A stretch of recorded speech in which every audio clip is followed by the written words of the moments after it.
What's up, everybody? I'm David Hain, and I'd like to welcome you to episode 36 of the A to D from Addict to Disciple podcast. I'd like to give a big shout out to our listeners from Ashburn, Virginia. Thanks for listening. If you'd like to support taking this podcast to more people in more countries, click on the support link in this episode's description. Your donation of any size could change a life. When we come back, we'll get into our episode entitled Surf the Urge, Triggers, and Cravings.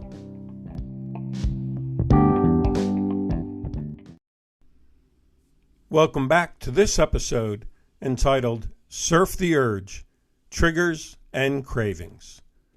Triggers are anything that set off an emotional or physical reaction in us that remind us of our addiction. Most addicts can list a few things that trigger them. When I hold a group discussion on triggers, I'll hear things like boredom, being in debt, getting paid, aka money in my pocket, too much time alone, stress, or that certain person or family member. Today, we want to look at the ones that surprise you or sneak up on you or catch you off guard. You know, those triggers that make you say, wow, I didn't see that one coming. The things that start addictive thoughts or behaviors, and before we know it, we slip into old attitudes and patterns. It's like the ticking has started on the time bomb of relapse. We need to talk with someone, process the triggers when they happen, and defuse the bomb before it goes off. We should also write it down. Start a trigger journal. I'll give you 3 categories for your trigger journal. Think of it almost like gathering evidence from a crime or accident scene as you investigate and document the trigger that caught you by surprise. Then write down how you handled it and look back in a week to see if it worked in keeping cravings from starting. This is developing the skill of coping with triggers. Okay, here's the 3 categories of triggers you can put in your trigger journal. First, events. It could be birthdays, holidays, paydays, sporting events, that certain day of the week, every week, whatever it might be. Number 2, emotions like anxiety, stress, anger, sadness, loneliness. Third, and I'm going to differentiate between emotions and feelings, and third is feelings. So there I want smells, tastes, feelings that people stir, a location, feeling tired or feeling bored. As you begin to document things in your trigger journal, remember you want to gather as much evidence as possible. So for example, if your trigger was seeing someone you used to date, why did it set you off and trigger you this time? What other things set you up to be triggered? Perhaps you already had feelings of stress going on, or maybe you were feeling bored and lonely for a few days before you bumped into that person. Well, Maroon 5 had a hit song in 2019, which reminds me of this particular trigger. The song was actually written for Adam Levine's former manager and friend who has passed away. But I'd like you to think about relationships that you've had in your addiction and how the memories can bring them alive again in your mind. In this song, Adam Levine sings, "Here's to the ones that we got. Cheers to the wish you were here, but you're not. 'Cause the drinks bring back all the memories of everything we've been through. Toast to the ones here today. Toast to the ones that we lost on the way. 'Cause the drinks bring back all the memories, and the memories bring back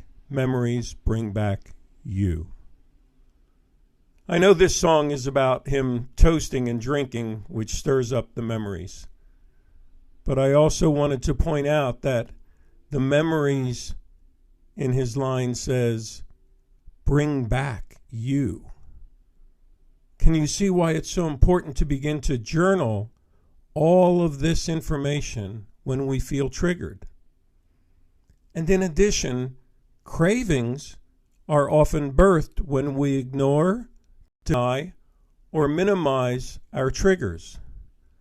Cravings can also be birthed from our chemical imbalance from our time in addiction, as our brain is still associating certain emotions like happiness with the drug we used that released those chemicals and emotional reactions in us. Remember, cravings are a normal part of recovery. However, they can keep us awake at night because we can't stop the thoughts, and we can't go to sleep because of the thoughts. Then when we do fall asleep, we could have drug dreams or drinking dreams, or maybe crazy, hectic, scattered dreams like a bad high. You see, cravings have and take on a life of their own. They invade our thought life. They create a strong desire to use if we get the chance. We only see the positive effects of getting high, and the craving can blind us to the pain of another relapse. Other times, cravings make us feel guilty or bring doubt about if we're going to make it. Soon, the craving convinces us that we'll always be stuck in addiction, so we might as well use now. So what do we do in the face of these cravings? Well, we're often told to try a variety of coping skills. Some of you may have been taught to find a distraction to get your mind off the craving. How did that work for you? Or maybe you were taught to focus on the negative consequences of relapse. Well, if negative consequences were a strong deterrent, our prisons would be empty. Or you might have been told to fight the urge. But I've found the more we try to resist the craving, the more it grows. So in this episode, I want to tell you to stop fighting it. Instead, surf the urge. What does that mean? Well, it means ride out the wave. It will pass, as all waves do. You haven't found a thing called an endless craving wave. So climb on your board and surf this urge. What do you do to surf the urge? In real surfing, I'm always amazed as the surfers are on top of the wave and they walk back and forth on their surfboard. I'd be trying to stay as still as possible for fear that I'd fall off. Well, to surf the urge, we need to do what the real surfers do. We need to walk the surfboard. Here's how to surf the urge of relapse and the craving of addiction by using the acronym WALK, W-A-L-K. W is for welcome. Welcome it as a normal part of recovery. Don't just accept it as a necessary evil.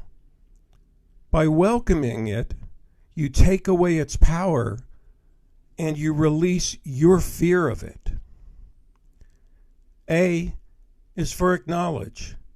Acknowledge the trigger or triggers that may have birthed the craving in the first place. L is for log. Log your thoughts, your feelings, sensations, anything that the craving is bringing. So physical and emotional stuff that's going on in you. An example of physical stuff could be sweat and chills and shakes, or that you can't sit still. The K in walk stands for koinonia. This is a Greek word for fellowship. Seek out the fellowship of your community of friends or companions who support you, who understand you, and those who will listen as you share what's going on inside of you. So rather than battling to say no to the craving and risking failure, surf it and walk that surfboard. Think of it as saying yes to you, and as you say yes, you find victory over that craving.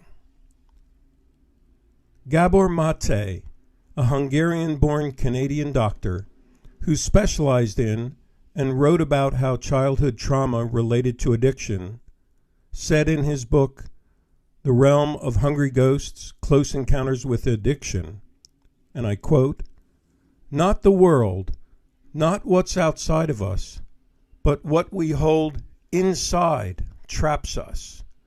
We may not be responsible for the world that created our minds, but we can take responsibility for the mind with which we create our world."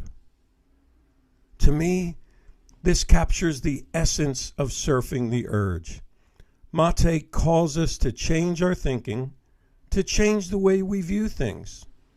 We should stop focusing so much on what happened to us and begin to uncover and release the things that we are holding inside of us. All of our feelings and emotions that we've pushed down and repressed. Think of looking inside yourself as looking under the hood. If you're an old head like me, that means lifting the hood or the bonnet to reveal your car engine, maybe checking the oil or the transmission. If you're a millennial, especially if you work in IT, looking under the hood means seeing and understanding how the software is working to process data. So when we look inside, when we look under our hood, we are examining our thoughts and sharing those thoughts with others as part of the process of seeing things clearly.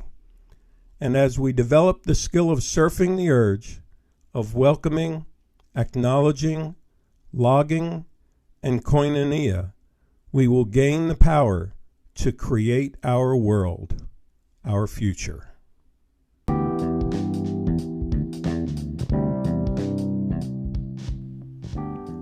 Thanks for listening to this episode of the A to D from Addict to Disciple podcast.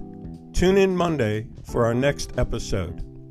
If you'd like one-on-one online counseling, or if you want to start or join an online group using the From A to D curriculum and podcasts, go to my website, www.fromatod.org, and click on the contact page, or leave me a message on Anchor. As always, stay safe and stay strong.